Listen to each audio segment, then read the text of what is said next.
Good morning everyone. আর এখন ঘড়িতে বাজে সকাল 8টা। আর এইমাত্র ঘুম থেকে উঠলাম।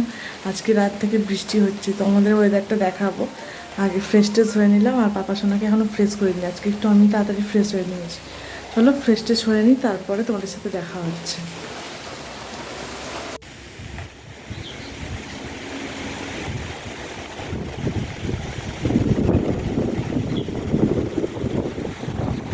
বন্ধুরা, তোমরা তো দেখে বুঝতেই পারছো যে কতটা জোরে হাওয়া বইছে। প্রায় কিন্তু 50-60 কিলোমিটার বেগে হাওয়া বইছে। আর আজকে রাত্রিরে হয়েছিল কিন্তু বৃষ্টি, প্রচুর পরিমাণে বৃষ্টির থেকে হয়েছিল, হাওয়া বইছিল আর কি প্রচুর। আর হালকা হালকা বৃষ্টিও হচ্ছিল, সাথে প্রচুর ঠান্ডা ঠান্ডা ওয়েদার ছিল। আর যেহেতু ঝড় হওয়ার কথা ছিল, কিন্তু বলছে মানে খবরে দেখাচ্ছিল নিউজে যে সকালের দিকে ঝড় আরও হবে, মানে আরও বাড়বে। কারেন্ট কিন্তু কালকে 11:30টার দিক করে চলে গেছিলো। আর তারপরে আর ভিডিও শ্যুট করা হয়নি, যেহেতু রাত্রিরে কারেন্ট চলে গেছিলো আর চারিদিকে অন্ধকার, কি আর করা যাবে, তাই না? আর সকালে উঠে দেখো ফ্রেশ ট্রেশ হয়ে নিয়েছি। আর ঝড় বৃষ্টির সময় তো বাড়িতেই থাকবো, আর কী করবো, তাই না? বৃষ্টিটা একটু থেমেছে আর চারিদিকে হাওয়া বইছে। ভাবলাম চলো তোমাদের সাথে একটু ভিউটা শেয়ার করি। দেখতে বেশ ভালোই লাগছিল, ঠান্ডা ঠান্ডা ওয়েদার। আর ঝড় বৃষ্টির দিনে মনে হচ্ছিলো কী খাবো, ঠান্ডা ঠান্ডা ওয়েদার মানে বেশ ভালো মন্দ কিছু গরম গরম খেতে ইচ্ছে করে, তাই না? আর কতটা জোরে হাওয়া বইছিল দেখো। আর আমাদের বাড়ির পাশে যেহেতু একটু বাঁশঝাড় আছে আর কি, সেই জন্য আরও ওই একটু বেশি গাছগুলো দুলছিল। আর এদিকে দেখো পাপার সঙ্গে খেলা করছে। সকালে ওকে ফ্রেশ ট্রেশ করিয়ে খাইয়ে দিয়েছি, ও একটু খেলা করছিল। তারপরে আমিও এদিকে কিন্তু খেতে বসে গেছি, আর এখন খাচ্ছি। কি দেখো, তারপরে পাপার সঙ্গে তো এদিকে খেলা করছে, এদিকে দেখেই যাচ্ছে। নারকেল নাড়ু আর খোল খাচ্ছি, আমার খুব ভালো লাগে। তোমরা কে কে খেতে পছন্দ করো অবশ্যই জানো, আমার তো ভীষণ ভালো লাগে।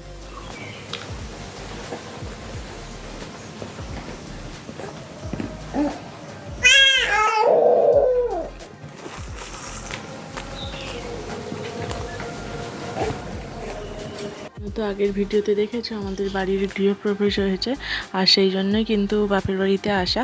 আর সেই পুজোর খই ছিল, আর নারকেল নাড়ুটারও অনেক কিছুই ছিল, এখন ওইগুলোই খাচ্ছিলাম। আর আমার কিন্তু খই নারকেল নাড়ু খেতে ভীষণ ভালো লাগে। আর এখন প্রায় দুপুরে 12টার মতো বাজে, রান্নাবান্না হয়ে গেছে। ভাবলাম চলো তোমাদের সাথে শেয়ার করি। আর আজকে হয়েছিল ডাল আর ঝিঙে আলুর সবজি আর মাছের ঝাল, চাটনি, আর কিছু একটা হয়েছিল নাকি মনে পড়ছেও না ঠিক। আর এটা দিয়েই খাওয়া দাওয়া হবে। আর কাটা হয়েছিল আম। আর স্নান টান করা হয়ে গেছে। আর কিছুই তোমাদের সাথে শেয়ার করা হয়নি, যেহেতু কারেন্ট নেই।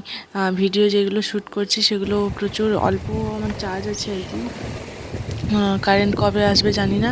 আমফানের সময় তো 5-7 দিন ছিল না, সেই জন্য যতটা বাঁচিয়ে বাঁচিয়ে রাখা যায়, মাঝে মাঝে ফোন দেখছি, নেট খুলছি, মানে যতটা সম্ভব আর কি। আর এদিকে কথা বলতে বলতে আর খেতে বসে গেছি।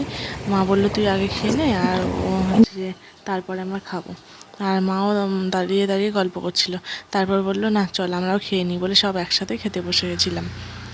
আর খাওয়া দাওয়া করে নিই চলো, তারপরে তোমাদের সাথে দেখা হচ্ছে।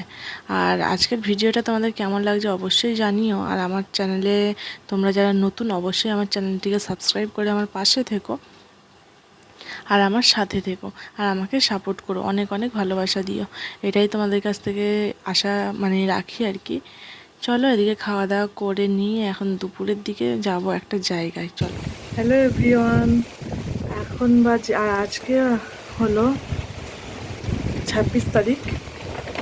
আর আজকে হচ্ছে প্রচুর আমাদের এখানে ঝোড়ো হাওয়া বইছে, আর গুড়ি গুড়ি মানে হালকা বৃষ্টিও পড়ছে। আর হাওয়াটা বেশ জোরেই হচ্ছে। আর তোমাদের ওখানে কীরকম হচ্ছে অবশ্যই জানিও। ওয়েদারটা তো একদম মানে কী বলবো, আবার বলছে বিকেলের দিকে একটু ঝড় হতে পারে 50-70 কিলোমিটার বেগে। আমি একটু ছাদে এসেছিলাম আর কি, ছাদের কিছু জিনিসপত্র ছিল ওগুলো তুলে নিলাম। আর ছাদের গেটটা বন্ধ করে দিলাম, এই জন্য একটু অন্ধকার অন্ধকার লাগছে। আর ওয়েদারটা তো ভীষণই খারাপ, কিছু করার নেই। আর এইদিকে তো হাওয়াও বেশ বইছে, প্রচুর হাওয়া বইছে। আর মায়েদের বাড়িতেই এখনও আছি, দেখি একদিনের মধ্যে যাব। আর যেহেতু এসে থাকা হয় না সেই ঠিক মতো, সেই জন্য ভাবলাম এসছি যখন কয়েকদিন কাটিয়ে তারপরে যাই। আর এদিকে পাপা সোনাকে তো ভীষণভাবে মিস করে, মা বাবা দুজনে যেহেতু একা থাকে, সেই জন্য আবেই আছি। আর পাপা সোনা ওইদিকে দোলনাতে ঘুমো দিচ্ছে, দোলনাতে। আর মায়েদের কিন্তু পুরো ঘর প্লাস্টার এখনও হয়নি। আর মিস্ত্রি যে লেগেছিলো আর কি, ওনাদের অনেক কাজ আছে, অন্য বাড়ি ধরেছে, মানে অনেক প্রবলেম আছে, সেই জন্য এখনও হচ্ছে না। পুরোটা হয়ে গেলে অবশ্যই ঘুরিয়ে দেখাবো। চলো ভিডিওটা দেখতে থাকো, আশা করছি খুব খুব ভালো লাগবে। আর রুমগুলো হয়ে গেছে, বাইরে একটা ডাইনিং রুম বাকি আছে, সিঁড়িঘর বাকি আছে, এগুলো হলে সবটা তোমাদের একদিন রুম ট্যুর দেবো, মানে হোম ট্যুর দেবো। আর খাওয়া দাওয়া তো কমপ্লিট হয়ে গেছে। চলো ভিডিওটা দেখতে থাকো, তারপর কন্টিনিউ করছি। আর ঝড় বাদলের দিনে আজকে কিন্তু রান্না হয়েছে লুচি আর ঘুগনি। ঘুগনিটার উপর থেকে যেহেতু স্তর পড়ে গেছে, সেই জন্য বোঝা যাচ্ছে না। চলো বন্ধুরা, আজকের ভিডিওটা এই পর্যন্ত, দেখা হবে নেক্সট ভিডিওতে নতুন ব্লগের সাথে।